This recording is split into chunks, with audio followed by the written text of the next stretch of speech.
Welcome to the Scandinavian Mind podcast, our weekly show about how technology is changing the creative industries. Today on the program, I'm speaking to Natasha Franck, founder and CEO of EON. EON is a US-based traceability company that has spent the past 7 years developing technologies that are now in high demand. Natasha is working with brands like Balenciaga and Coach on transparency projects, and with the upcoming EU legislations, she's ready to take on the wider European fashion industry. In this conversation, we talk about the commercial opportunity of digital twins, the challenge of producing more revenue and less physical products, navigating the EU legislations, and how to develop digital product passports. My name is, as always, Konrad Olsson, editor-in-chief and founder of Scandinavian Mind.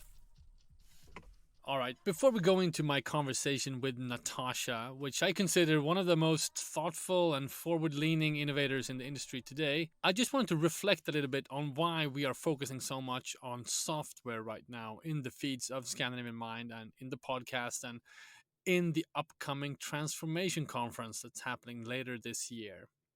I wrote a column about this at the end of last year titled How Boring Tech Will Save Fashion in 2024. So from that kind of, I don't know if it's a catchy headline, but it's an attempt at being provocative, I guess. It comes after months of reflecting on what the fashion industry really needs.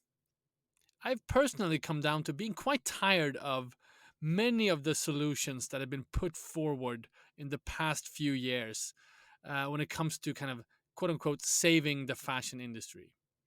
Now, before we go into any of them, I'd like to acknowledge that I am as guilty as anyone of promoting these kind of sustainability trends of the fashion industry. We've been writing about many of these trends in the feeds of Scandinavian Mind. I've been promoting them in the podcast and in my columns. But let's just go through some of them. So the notion is, of course, that we like visionary things. We like visionary ideas of how to change the fashion industry. You know, it's an industry that has huge sustainability problems, producing hundreds of billions of garments every year with an overproduction of somewhere around 30%. So with that, it's such an enormous task in steering this giant vessel that is the fashion industry into something more sustainable. So it's not strange that we keep looking at new shiny ideas on how to change it. You know, one of them being gaming. You know, I do see a potential of migrating some of the needs for kind of novelty and identity into gaming and quote unquote the metaverse. You know, I have a 13-year-old daughter. She keeps buying skins for her avatars online, and that to me is an expression of fashion. But I don't see it having any significant impact on the wider fashion industry for at least 5 to 10 years. I think we need to see Generation Alpha grow up and be consumers until that makes a dent on the market. Then we have resell. Of course, we need to be more aware of how we consume, and I applaud the younger generations that have much higher tolerance and even preference for vintage than Gen Xers and boomers. I'm personally obsessed with vintage Levi's and kind of decades old field jackets, but the rise of secondhand seems to be like an inevitable consequence of a market flooded with products. And to be honest, not much innovation happening there. Resell to me is just another word for retail. And then we have rental. I mean, come on. We have seen a slew of rental services come up and die in the last few years. So far, no one has cracked the code.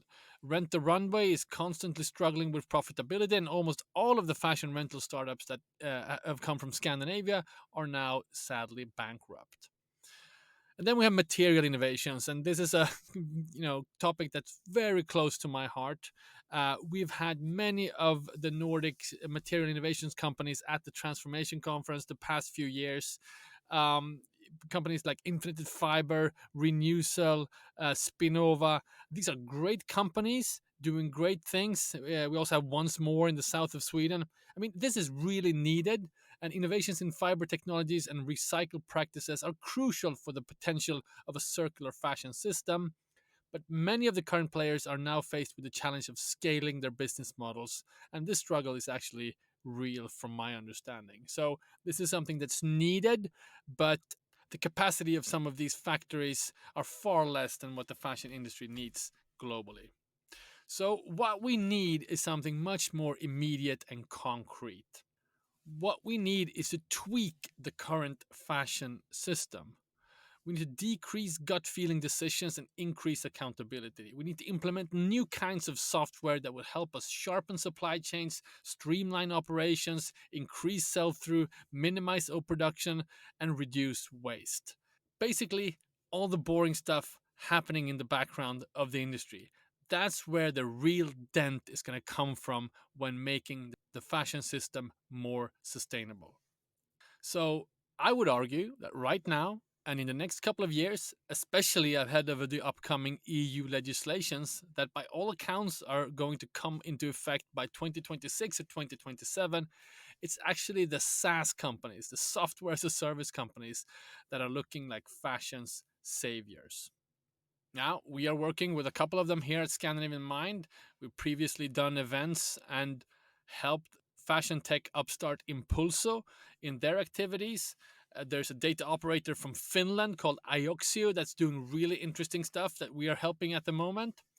And we have companies like EON from the US that are coming into the market with their software, with their services, trying to help make the fashion industry much more streamlined, much more effective. And that's where we'll see the real change in the next few years. All right, that was my little rant. I will just add that I do see an increased interest from the venture capital community on this issue as well. I get asked a lot about my VC friends about which companies to invest in and where the interesting opportunities are. And of course, if an entire industry need to implement digital product passport solutions, that's a massive opportunity for the tech companies that want to grab it. All right, having said this, let's move into my conversation with Natasha Franck, where we go more in depth on this very same topic. Here now, my conversation with Natasha Franck, founder and CEO of EON. Enjoy.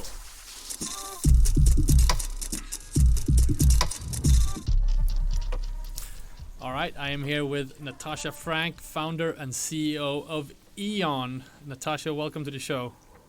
Good morning. Good afternoon. Good afternoon in Stockholm and good morning in New York City. Thank you so much for coming on. I have a ton of questions, and the reason I want to have you on is we're going to talk about the digitization of the fashion industry and the many aspects of that. Our listeners know there's a lot happening on the EU legislation front. We have been talking about the concept of a digital product passport on this show before. We do get a lot of questions on this topic from our readers and the audience that we serve.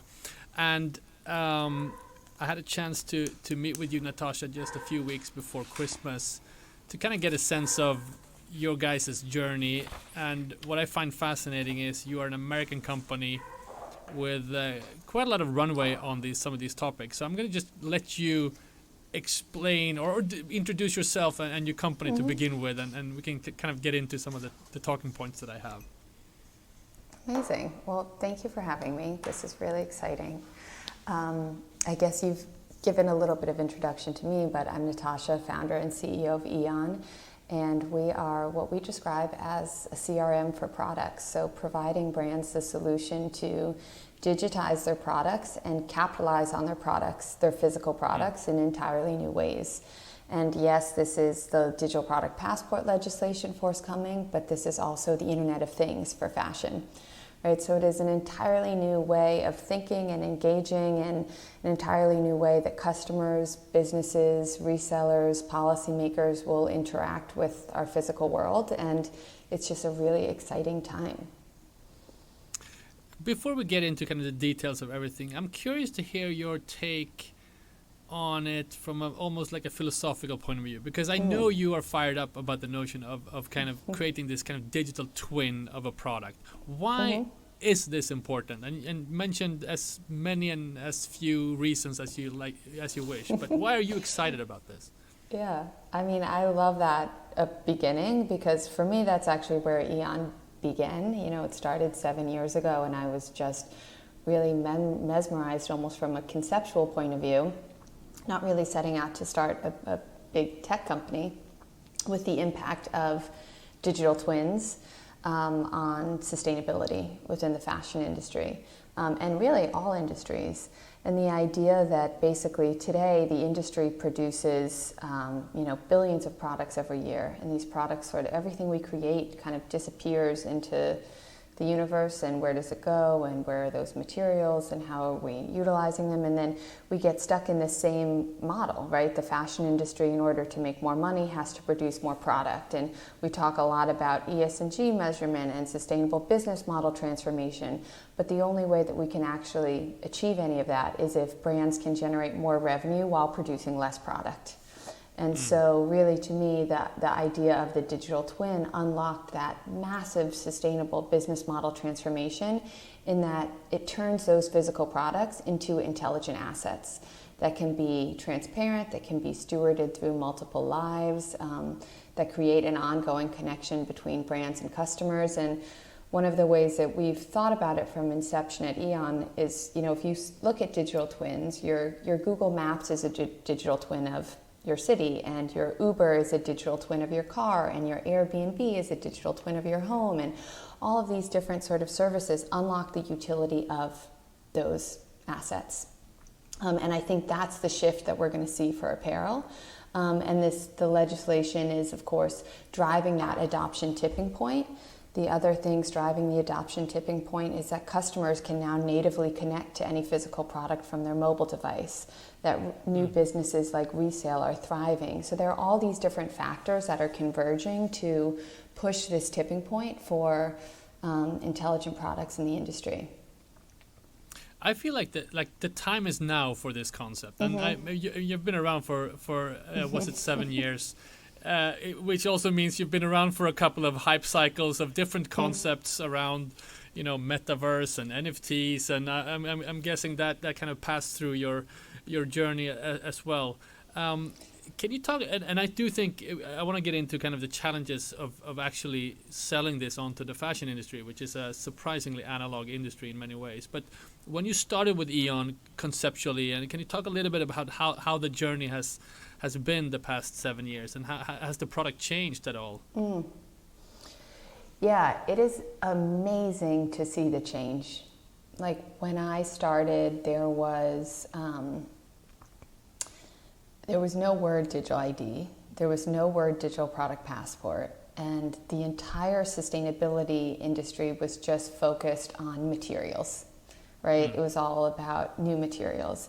It wasn't about data, and it wasn't about technology. And a lot of the sustainability people, when I would introduce EON, would be very averse to, okay, this is a technology solution, this is data, this is about, all of these new tools. And so within that time, and also then as a company, we had to survive all the different hype cycles of investment, right? We had to survive the NFT wave. We had to survive the metaverse wave, We had to kind of continue to look for capital throughout that period of time for what was not a on-trend concept, But it really is, after hype cycles of tech, it comes back to what is the utility of the technology, right? And those kind of technologies never go out of style, but they're functional.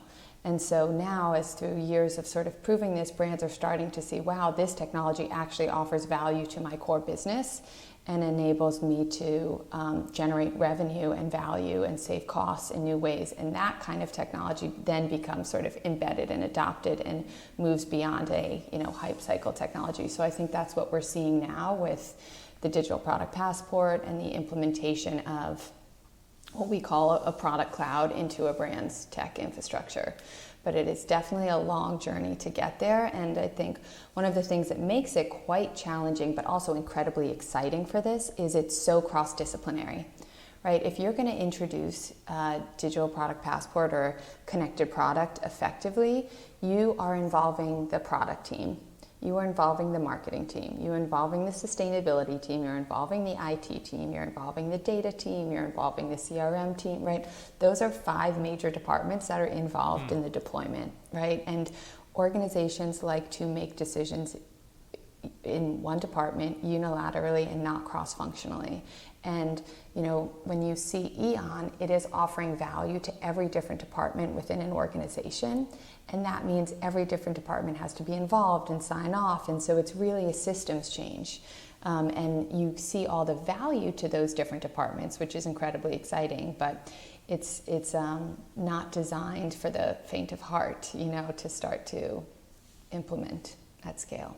No, I can appreciate that, and I wanted to get into that because it's my experience also. Many fashion brands just don't have the technological maturity or understanding to some of these concepts, and to make it more even more difficult. To your point, you also need to engage so many different parts of the organization because they all have to sort of pitch in from their point of view. How do you go about doing this? I'm curious. You have some successful case studies you've done with major luxury fashion brands. Happy to get into those, but I'm also curious about the companies that you engage with that are perhaps not so forward leaning, that don't understand this. They don't know how to tackle this, and because I really want to talk about that. And please use the case studies, but I want to talk about it because I do think it's an important inflection point. There's so much kind of worry and insecurity out there, and there is a kind of raising of awareness that needs to happen. Yeah. I mean, I think everything begins with working with the client with that initial trust, right? You trust us that we are the subject matter expert, that we've done this before, at scale with both luxury, mass market, and fast fashion clients, right? So that is first, like the baseline of the engagement, right? And then from there, we work with the client to set up a cross-functional task force, right? So we help them kind of identify which stakeholders need to, it's not like it's a lot of work for them, right? EON is doing the work. They just need to sort of be aware, weigh in, embed their requirements, and know what's coming, right? Like if you're running a resale business for a brand and you're not aware of how the digital product passport is going to enable you to accelerate that resale business, then you're at a disadvantage, right? So it's more that we want to make sure all the stakeholders within the organization are aware of this happening because they're going to be wanting to use it, right? If you're running authentication or brand control for a company, you want to make sure that you're also sitting in on the DPP working session because that's going to be part of your digital ID. So it's just that these stakeholders need to be aware of that kind of initiative happening within the brand. I would say too that it's taken a long time to build that kind of credibility, and one thing that's been quite exciting is EON has been working directly with the EU Commission's Surpass 2 consortium, where they've selected 6 technology partners over the next, 18 months to pilot the digital product passport legislation, right? And they selected that from many, many companies applying globally to do that. And EON was selected along with 5 other companies to shape that and it is a cross sector, so it includes electronics, batteries, and fashion and textiles is one of the verticals as well. So we are really saying, we have EON policy and compliance, right? We are best in class on that, but we need to make sure that you go beyond policy and compliance too, and you have not necessarily that you have to do that today, but that you have the data infrastructure to do that when you're ready.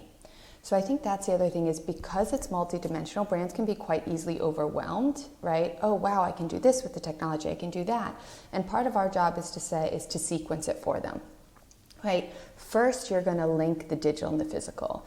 Then you're going to add on this customer experience. Then once you have a meaningful volume of products digitized, you're going to connect it to a resale partner. Then you're going to link this upstream information about, this measurement, right? So you're continuously building this journey rather than, being paralyzed, which I think is quite common, by the expansive nature of it. Right. do you have any example from the various companies that you work with that you want to mention as a successful kind of case study? And I have more questions on the Surpass 2 pilot, but just going back to what you've done so far, I'm curious, some learnings, some reactions you had from the industry. Yeah, one example might be Coach and Tapestry Group. They have linked they're on a roadmap to implement the digital product passport within all of their products, and they have really built that stage journey, right? They have linked the digital and the physical, so each of the products has an embedded data carrier in the form of an NFC, right? Each product has a customer experience. Each product includes all of the upstream, information. Each product will soon connect to a resale partner, right? And they'll announce a service for customers in that regard. Each product has a registration, so the user can register and can kind of claim ownership of that product. And that's been a journey to build over, I'd say 2.5 years, right? To move that throughout their entire collection and their product portfolio. And now that they have the ID, they can add more and more functionality, right? And all of the products that are out in the wild can now be embedded with that functionality. So that's also a different way to think about it. Fashion brands, and I think this is where you get into the most exciting thing about the industry, is like today the relationship between brand and customer ends at point of sale, right? It's a transactional relationship.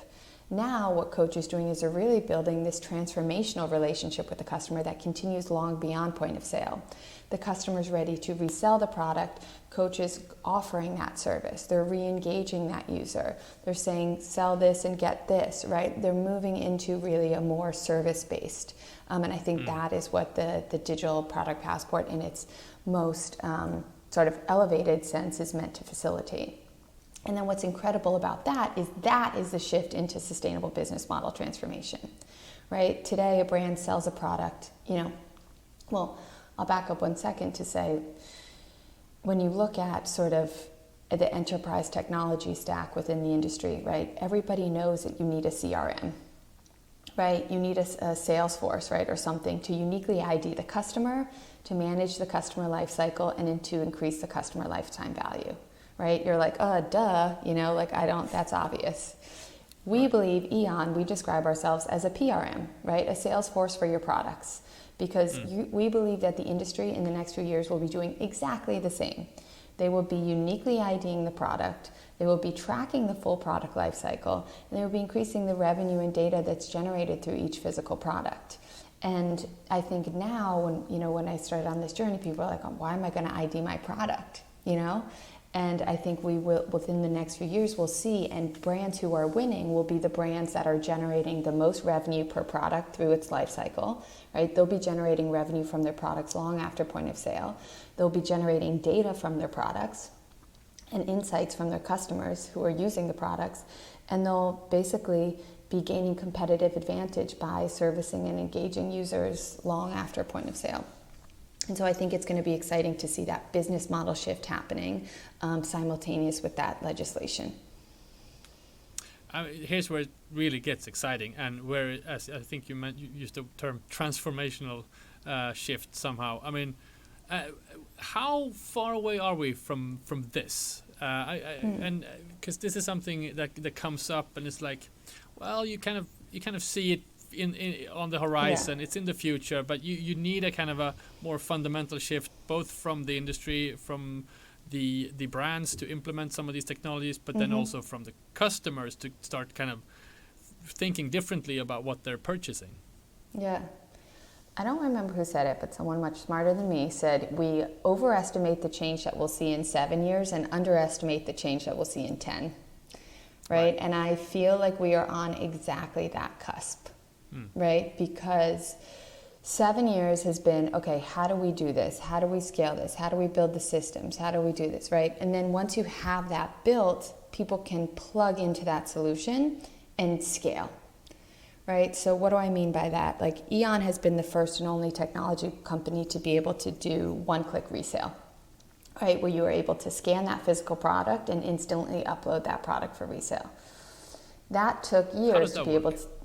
So basically you have your, let's say, your Chloe bag in your hand, right? And you take your phone and you scan the product and you hit resell. And EON, leveraging our, in this case, connection to Vestiaire Collective, has all the data, and we pre-populate that listing into Vestiaire Collective. So if you think about how easy today we've made it for customers to buy, in one click you can buy, right? Now, talk about reversing the consumption patterns. In one click, we can enable the user to sell. Right now, EON has worked with Vestiaire to build that integration and that connection, and now all other brands in the industry can apply that to their products and leverage that. So data networks start to take shape that allow for the acceleration and the full shift of networks, and those networks build, new business models. So I think we are really at an adoption tipping point. Look, you're looking at the legislation in 2027. Brands only have a limited amount of time to start to at least get this on their products. And then as they get them, they will, really start to leverage all of these new use cases. And I think, customer expectations evolve very quickly, right? And as soon, and we're seeing now that when customers buy a product, they are actually thinking about the resale value of that product. Right, like I'm going to be more inclined to spend that if I know that I can recapture that and resell it. And there's a lot of data. That is something that the brands also can include in their communication at the get-go, right? And so now when you buy a product, hey, this product comes with instant resale, and we as a brand will provide you a seamless, frictionless way to resell that product and recapture that value. And so that, I think, is going to become customers are going to start to expect that brands offer them that. So, you mentioned also brands are able to kind of create data or amass data during the product life cycles. Mm-hmm. Can you talk at all about sort of the behind the scenes of this? Where is this data stored? Who owns the data? Is there worry around how much consumers are kind of generating data that's being owned by corporations? I don't know. Mm-hmm. Give us a sense of how that works. Yeah. No, I think people hear data and it's just like this big scary kind of word and thing and space. And I would say how we think of it is this is all, when you're working with a solution like EON, you're mainly working with product data, right? So one of the most important things is customer privacy, right? This is all product data that we're talking about. So we are not really bringing in customer data into your digital twin. Customer data can be captured by EON and then it gets pushed into your CRM, right? Or your Salesforce or what have you. But basically, there's a whole, most software today is designed in vertical applications, right? You have point of sale, you have data capture from the factory, you have a supplier portal, you have all of these vertical applications, you have your reseller that separate data. Now, EON is one of the first horizontal product data layers, right? Where we are actually creating the digital twin at inception, right? And I'll talk about that process. And then we connect all of the data sources throughout that product life cycle. So when that product arrives at the retail station, an event can be recorded. This product was sold. Then the product arrives in the hands of the customer and the user engages and that customer, resold it. All those events become part of that product's ID because the digital ID is following the product's life cycle, which is horizontal, right? So it's a kind of a new way of thinking about tech where you need to really bring in your enterprise architects to say how we're creating this digital twin at inception and linking every stage of the product life cycle into that digital twin. And that's where you're really going to see this sort of dramatic shift in value too. Because now, if you're a brand, you're probably working with tons of different data sheets. Your pain point is okay, how are we capturing this data? How are we, running this compliance module? And then also, how are we sharing this data to our resale partner, right? And then to our customer. So you have this chunk of data on the back end. You have many different systems that are at the SKU level, right? That manage data at the SKU level. And now you have all of these new legislations that are requiring you to manage data at the item level, that are requiring you to share this information to many different users. So how do you do that, right? Basically, that's EON's specialty. We ingest data from multiple different types of systems. So we'll take your data from your PLM, your supplier portal and your material traceability, right? Because all of those different data sources you will need in order to deliver on DPP compliance. And you need a system to manage the data around the product at the item level. Many of the other systems are based on managing product data at the SKU level, right? Your PLM. And many of those other data systems have all different, data silos in relation to the product. And so we'll work with the brand. Some brands are further along. Maybe they've set up their own internal data lake. Maybe they haven't. But we'll work with the brand to first organize that product data, right? Then we'll take that data and we'll link it to the physical product, right? So that digital twin is in the cloud, the data is in the cloud, and now it has to be connected to the physical product in some way with, let's say, an NFC or a QR code or an RFID. And most of our clients have multiple data carriers back to a single product. Right, so a product will have an RFID for the B2B and a QR code for the customer, right? And so that is the initial. Pause on that. Yeah. Do you have a preferred data carrier? Or are you like agnostic? Yeah, so EON as a platform is agnostic, and where we're seeing the majority of the industry is QR code and RFID. Most RFID right now is on the form of the hang tag, but we are working on a lot of. And you can download about an 80-page white paper on digital ID for recycling from the EON website if you're interested, eon.xyz/recycling. And you'll find there a full report that basically goes into how the digital ID gets used for recycling. Now, in the next few years, QR code is not really viable for sorting and separating textiles at scale, right? Because you have to individually scan a QR code. With embedded RFID, you can actually have textiles coming in and just being sorted and separated automatically, right, using the RFID. So that's where the industry will want to go in terms of, embedded RFID for recycling, but it is not where the industry is today. So we basically, when we set up clients, we maximize all the data for those use cases and set the products up. But I think in the next few years, as the cost of RFID embedded and washable come down, you'll start to see that become a more normal. And a lot of the work in the Surpass pilots with the EU, run by the EU Commission or funded by the EU Commission, are focused on that data exchange in the circular value chain. Got it. No, it's just interesting. I feel like the jury is still out, and there are a lot of interests going into this. Is it, barcodes, QR codes, whatever? And I'm sure I've also heard privacy concerns around some of these technologies. Can you scan them from afar? What does that mean? Can you set up, enough privacy protection on that? Exactly. Yeah, that's why your QR code is your safe bet for today, and your NFC, right? So the RFID is, kind of as described, in the form of the hang tag, so it comes off at point of sale, and your QR code and your NFC are going to be embedded, and those require,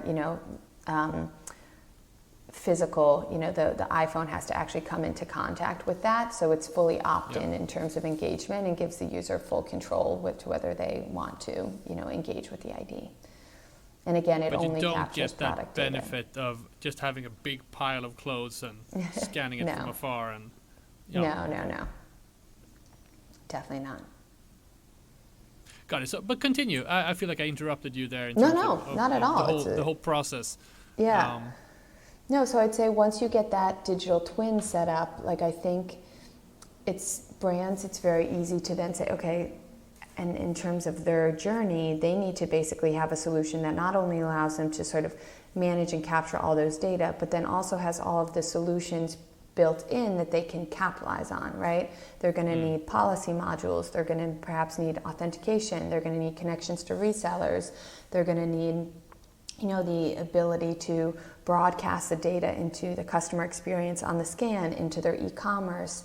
They need a full system that allows that sort of capture and exchange of that sustainable product data at every point in the item's life cycle, as well as all the commercial capabilities around that, right? Does it have authentication? Does it connect to their return management system? Does it sync with their POS, right?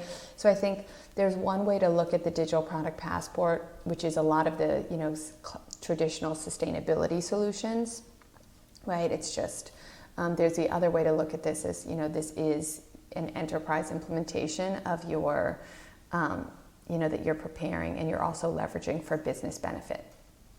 Yeah. Right, like your digital product passport legislation is not going to say you have to sync your return management system to this, but if you're doing item level ID, you're definitely going to want to, have that connected.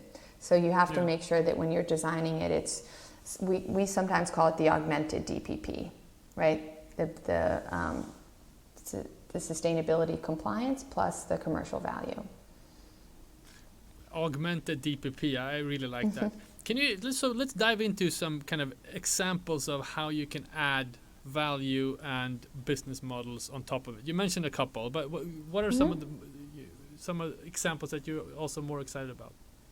Yeah, I'd say, so another one is, what I think is most critical. Sometimes people say, okay, this is for luxury, right? Or this is, EON has worked with companies like Balenciaga, which is part of Karen Group, and Chloe, which is part of Richemont Group, and really luxury brands, right? But we've also worked with clients like Target and Pangaea, right? And Victoria's Secret, and, brands at various different price points. And what we're seeing is the impact is really just as transformational there.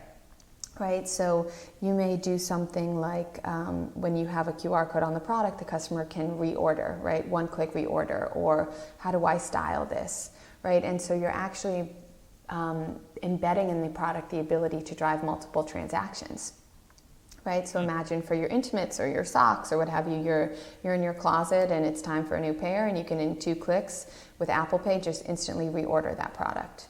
And also, let that brand know that you're finished with that and engage in their recycling or circular system. So I think it's exciting to see the combination. I also think digital ID is perhaps even the most critical for mass market brands, right? Like if you're a luxury brand, you can make money on the resale of your product without product ID, right? Because the products are so valuable. If you're a mass market client, like imagine trying to run H&M or any other big global brand without a barcode. You would never think of it. You would never think to run an organization without product ID.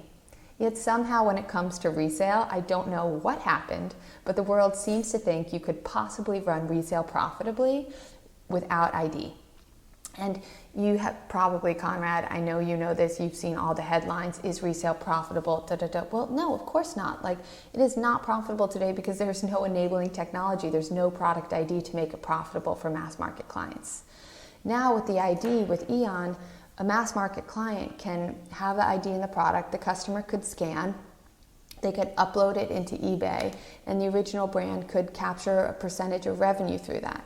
And that's what we call the EON exchange, where we're building the connection between brands and resale partners. Now, and the brand may not choose to leverage a third party, but they might. Now, what's very powerful is the digital ID is allowing brands to steward these products back through revenue generating resale channels. And it's also allowing it to be intelligent. So let's say right now a brand runs a resale program and they may be partnered with, let's say, XYZ resale partner. Right? That brand sells products throughout the world. So it's crazy to think that, I won't name a brand, but I'm X brand and I partnered with Y reseller who has facilities in X location, and now every product that I sell globally has to be resold through this place. Like, that's just not how the world works. Of course that's not going to be profitable. I can't ship every product back to Stockholm where I originally bought this jacket, And so now with the product ID, when I buy the jacket in Stockholm and I'm back in New York City, I can then scan the product and the digital ID uses my location to then say this is where this item can instantly be resold. Right? So you're embedding all of the intelligence, you're making the product the center of the system instead of making a partnership the center of the system. Do you know what I mean? And then you can actually use that data to optimize and say this user's in this location, this is the best resale venue nearby, this is the most frictionless service, this is the least shipping cost, this is a peer-to-peer because the product's not expensive enough, or it should be managed resale because it's a premium product, right? You're using all data to make decisions real time about how that product's resold, and that's going to make this incredibly profitable. That's super interesting. I've never heard anyone describe it like that. And you know, obviously, I think the notion of resale and even renting is still, it's still not cracked in terms of how do we actually solve this on a scale level. Totally. There are many different innovations out there, and I always, you know, maybe you can, if you have any thoughts on renting, I'll be happy to hear that as well. But to me, it's almost like there's a missing piece of the puzzle somehow. There's a missing scale. There's a missing something, and you just described it very eloquently. I mean, I think the digital twin is going to unlock a whole new world of passive renting, buying, sharing, right? So I used to work before EON in, you know, urban planning and looking at, Konrad, the future of like housing. And one of the things that was so interesting is we're obviously all living in smaller and smaller apartments and sharing more and more resources. And some of the urban planning projects we were working on were all about, you know, shared facilities where there were, you know, kitchens that had all of the things that people could rent out and share out. And for all those systems to work, any sharing system relies on product ID. Right? And so if the world, if the circular economy is really sort of in some essence the sharing economy, it's about making sure that every product is kept at highest and best use. You're renting this shirt, you're checking it out, you're checking it back in, and it needs an ID, you know, just like back in the day. I'll age myself, but when we used to go to the movies and on a Friday to Blockbuster and we'd check out the movie and we'd check it back in, like it had a barcode, you know, it had some way that you ID it. And to me, honestly, like that was what gave me the, you know, the, I guess, energy to persist, is in some way this just felt so obvious to circularity, right? It's just so critical. You would not dream to start any business at scale without, and the circular economy is the largest global logistics challenge in the world. Like it needs IDs, which is really what the GPP is in some essence. Fascinating. Can you give it, I mean, there's a lot of data that has to be kind of deployed and shared and transferred and, you know, being visible for many different types of stakeholders. Not to get too technical, but I'm curious how you see kind of the data market evolving based on this. And in terms of EON, I'm sorry if I should have done my research right, but is the data stored at EON or is the data stored with the brand, or how Wonderful question. Work? Yeah. So we can do, you know, we basically are a cloud system, so we're built in the cloud, and we, when the brand works with EON, they own all their data, right? It's just like when you sign up for Salesforce, you're not worried that Salesforce owns that data, it's your data. They're just managing and providing you software to capitalize on it, right? And drive different capabilities and use cases. So yes, when brands work with EON, we've done platform as a service deployments, and we've done, you know, software as a service deployments, but brands always own all of their product data, and they are able to monetize that product data. And basically, if anyone who's working in a brand knows, you know, is working on all of the different policy and compliance initiatives, they know how granular the product data needs to be, right? They know how organized it needs to be. They know how many different places it needs to be shared and exchanged, and how one data point in a single format is many different things, right? So you will need, and I think what's happening today is brands are really struggling to deliver on that product data management, right? So they will need to manage that digital, and what the digital twin does is it provides them one place to manage it, right? So that they can now say, hey, here's all my product data. Is this product compliant against ASIC? Can I instantly share this product data with Zalando, right? Because they need these data points. Oh, my reseller needs these data points. Oh, Google search needs these set of data points. You know, basically it provides them one place to drive all of the product capabilities rather than this very fragmented approach. So when we work with a brand, we set up that product data for them so that they can automate all those business processes in relation to the product data. Wonderful.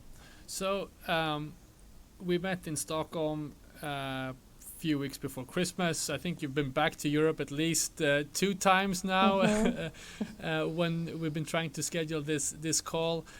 How do you see Europe developing for E.ON? And obviously because of the Surpass 2 project and the work you do with the Commission and the new legislations coming out, is EU the place where E.ON is going to really break, or are you working on both markets simultaneously? Yeah, I'd say, EU, so E.ON has an entity in the EU. We have, I'd say more than half of our team is in the EU.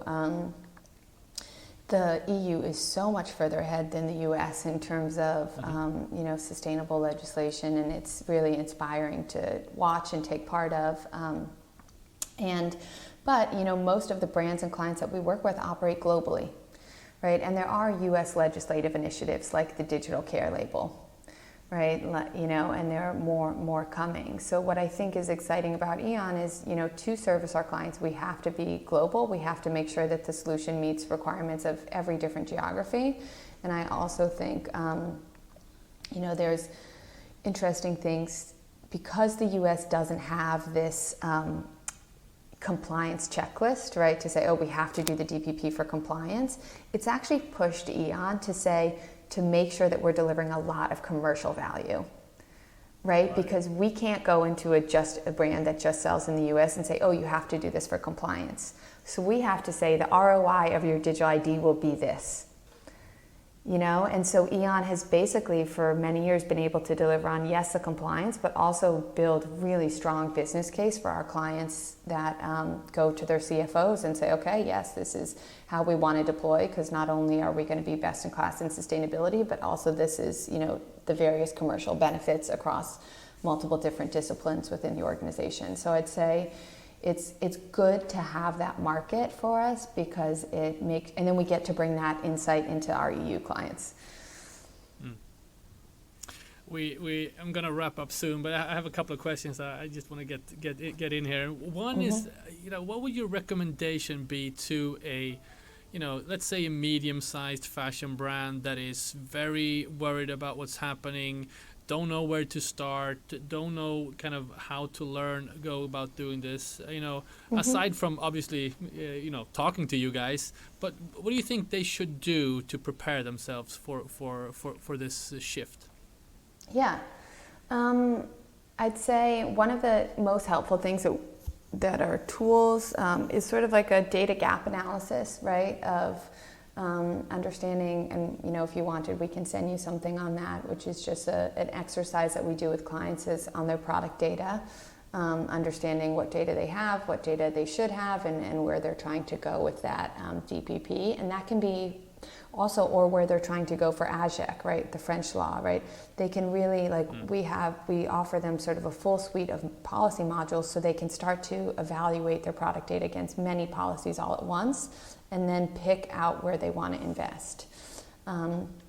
So I'd say the other thing about the DPP is that it's going to be about linking the digital and the physical world, right?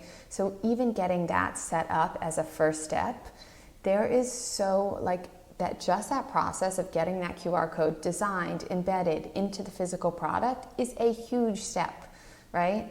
And you will be continuously enriching that ID with data. I'd say that's the other thing. Brands think, I need all the data to begin with my digital ID. No, actually, you should start linking the digital and the physical, because we are going to be working with you on upstream traceability for a long time, right? There are going to be continuously more and more requirements coming, right? And it's going to get more and more granular.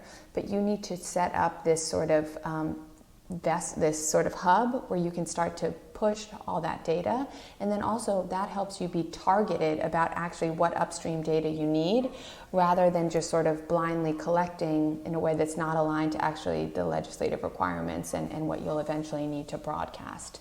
So that would be my one recommendation. The other would be, build a really strong business case. Right? Look at how you're, delivering value to the organization. I think that sometimes sustainability teams are, just looking at this from a compliance perspective, and that does make it hard to get the budget to do so. But you need to make sure, this needs to be financially sustainable. This needs to deliver profit to your organization, so that you can be financially sustainable. And so work with your partner to build that strong commercial business case around your digital ID, and that will basically ensure that it pays for itself. Those are good tips. Just finally, a few words on your personal journey. You've now run this for 7 years. What are you most excited about in the next kind of phase of the EON journey as an entrepreneur, delivering this technology to the industry? I'd say there's the personal aspect, which is that I'm so excited about the team's growth and, our geographic expansion and kind of what's happening next internally for us as a company. There's just so much that we've all done together working as a team for 7 years. I'm very proud of the team, and I'm very excited for where we'll be able to go next together. And then there's the industry aspect, which is it just feels like it's, Konrad, you said it, like it feels like it's happening now, and we feel very lucky to be, leading that transition, and we feel very lucky to be working on brands and building the use cases that actually capitalize, because one thing that's important to remember is creating the digital ID is just the beginning, right? What your ID actually does, what it connects to, what value it offers is really what's coming next. And I think now we're getting into the space with the industry of value, and that's a really exciting shift to see. So yeah, I just feel like it's a really wonderful, I know it's hard to be optimistic in today's world, but it does feel like there are some really exciting transformational shifts that could happen to change business models, processes, and that's exciting. Natasha Franck, founder and CEO of EON, thank you so much for sharing your insights today. Thank you.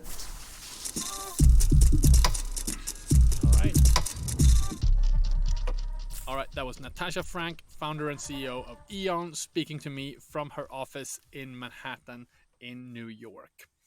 All right, again, these are topics that we are fully committed to covering in Scandinavian Mind during 2024, and we are just now talking to all our partners about setting up the Transformation Conference for the summer.